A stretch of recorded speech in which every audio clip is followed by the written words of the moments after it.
Hey friends, welcome to your social emotional lesson on Tuesday, January 5th. We've been reading about how we can think critically about other people's emotions and our own emotions. Remember the story about Gabriel? Gabriel went through so many different emotions with his green bouncy ball. Today, we're going to think, how can you try and understand other people's emotions? Have you ever seen a friend feeling happy, sad, or angry and had to figure out why they were feeling that way? There are some strategies that we can use. Everyone has different feelings or emotions, and understanding each other's feelings can help people get along. Looking for clues and thinking back to what happened first and talking to each other can help you understand how someone is feeling and why they feel that way. So, as you listen to the story today, pay attention to the times when the characters have different feelings and think about what may be causing those emotions. Ready for the story?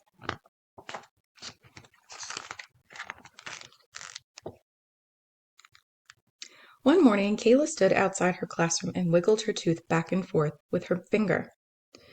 It had been loose for so long, and she really wanted it to fall out today. Whenever someone lost a tooth at school, they got to go to the office and get a plastic tooth-shaped necklace to hold it. Kayla really wanted to wear one of those necklaces.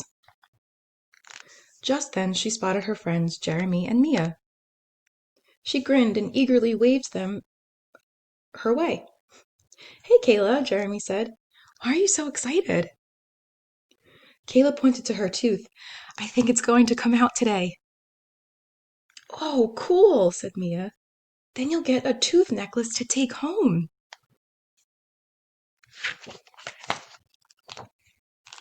"Oh, there's Miss Denny," said Kayla, pointing down the hallway at their school principal. "I want to show her my loose tooth." She hurried away, and Jeremy and Mia turned to go into their classroom. As the kids walked to their desks, Jeremy stopped to look at the show and tell board. It was Kayla's turn today. He wondered what she had brought to show the class that afternoon.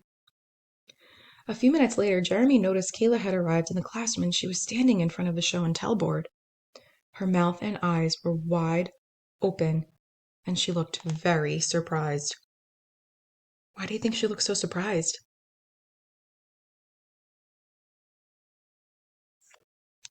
Good prediction. Let's see what happens. "I didn't know it was my turn for show and tell today," Kayla exclaimed as she sat down next to her friends. "I didn't bring anything to share."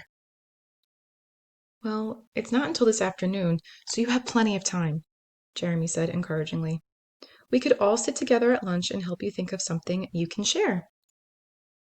Later in the cafeteria, Kayla sat down at the table and emptied her lunch bag.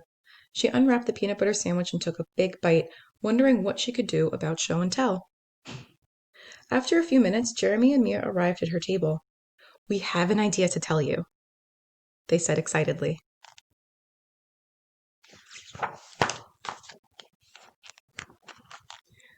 "We have a great idea for show and tell," they explained. The two kids looked at each other and giggled. "You can bring us! You can tell the whole class about how awesome we are." Kayla threw her head back and laughed. "That would be so funny if I could actually do that," she said. "But we should probably think of something else." Then she noticed that her friends were staring at her and looking very surprised. "What's going on?" she asked. "What do you see?" Jeremy and Mia both pointed at Kayla. "Your tooth!" they exclaimed at the same time. Kayla's eyes grew wide as she stuck her tongue in front of her mouth to wiggle her tooth. It wasn't there. She grabbed her sandwich and saw her tooth stuck right in the peanut butter. She pulled it out and wiped it off with her napkin. Finally, it had come out. Kayla glanced at the cafeteria clock with worry. She wrapped her tooth in the napkin and grabbed the rest of her lunch. "I'm going to get a necklace now, before lunchtime is over. I'll see you at our classroom," she told her friends. She waved excitedly to them and hurried out the door. Back in their classroom after lunch, the children got ready for show and tell. Mia and Jeremy looked around anxiously, hoping that Kayla would be there soon. Finally, she walked through the door. She was holding a plain white envelope, and she looked very sad as she sat down at her desk. Why do you think she's so sad?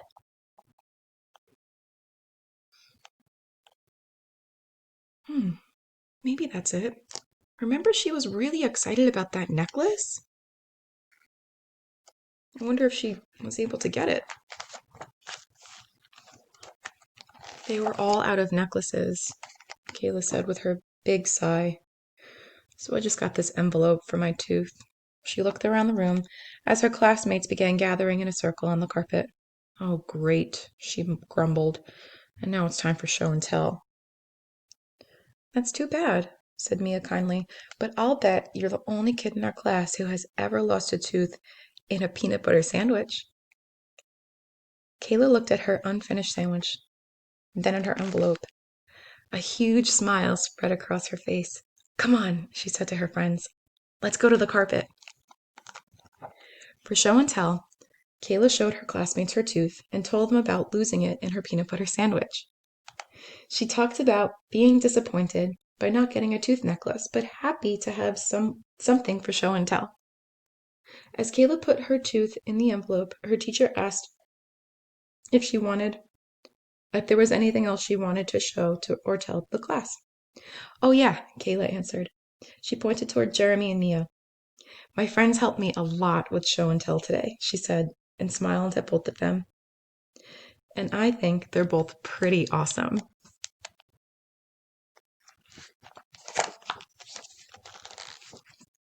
What a great story.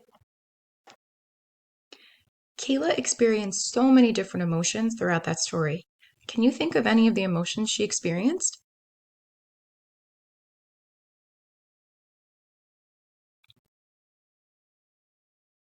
For sure. I heard happy, sad, disappointed. Totally. We were able to figure out why Kayla was so disappointed. In the beginning, she was really excited to get that necklace. And then when they didn't have any, she felt disappointed.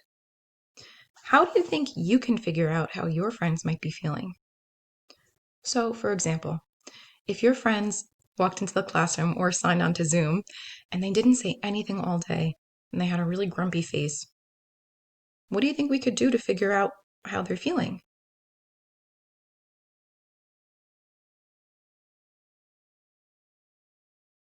For sure. We can politely ask the friend, are you okay? Or you can ask them, do you want to talk about it? Those are really good strategies. So, friends, take these strategies with you and try them next time if your friend or even a family member might be experiencing some emotions that you don't understand. Go and show off to a grown up or maybe even a sibling. What are different strategies that you can use to figure out how someone is feeling? Nice job listening today, friends.